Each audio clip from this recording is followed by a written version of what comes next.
വലിയ ഇടയന് വിട.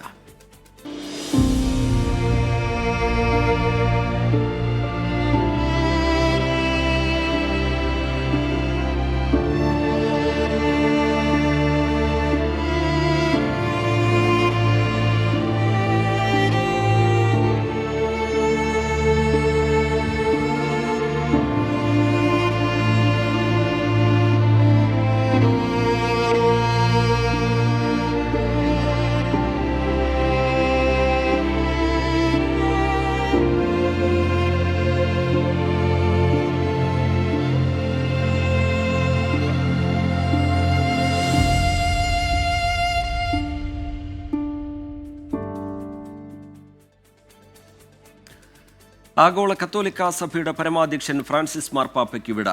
വത്തിക്കാനിലെ Santa Martha വസതിയിൽ ഇന്ത്യൻ സമയം രാവിലെ 11 മണിയോടുകൂടിയായിരുന്നു അന്ത്യം.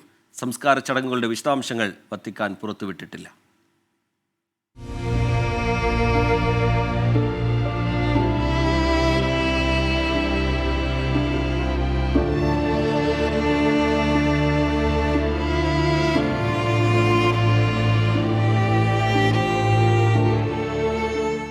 സ്നേഹത്തിൻ്റെയും ചേർത്തുപിടിക്കലിൻ്റെയും പ്രതിരൂപം, മാനുഷിക മൂല്യങ്ങൾ ഉയർത്തിപ്പിടിച്ച മഹാ ഇടയൻ ഫ്രാൻസിസ് മാർപ്പാപ്പ ലോകത്തോട് വിട പറഞ്ഞു.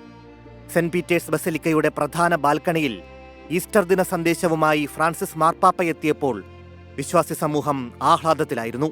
എന്നാൽ മണിക്കൂറുകൾക്കകം ആ വിയോഗ വാർത്ത ലോകത്തെ തേടിയെത്തി. പ്രാദേശിക സമയം രാവിലെ 7:35 വിയോഗം. ന്യൂമോണിയ ബാധിതനായി 38 ദിവസം ആശുപത്രിവാസത്തിലായിരുന്നു മാർപ്പാപ്പ. തുടർന്ന് വിശ്രമത്തിലിരിക്കെയാണ് 88-ാം വയസ്സിൽ വിയോഗം. ലോക നേതാക്കളും മതമേലധ്യക്ഷന്മാരും ഫ്രാൻസിസ് മാർപ്പാപ്പയുടെ വിയോഗത്തിൽ അനുശോചനം രേഖപ്പെടുത്തി. സംസ്കാര ചടങ്ങുകൾ ലളിതമായിരിക്കണമെന്ന് മാർപ്പാപ്പ നേരത്തെ നിർദ്ദേശം നൽകിയിരുന്നു. ചടങ്ങുകളെക്കുറിച്ചുള്ള വിശദാംശങ്ങൾ വത്തിക്കാൻ പിന്നീട് അറിയിക്കും. News desk 24.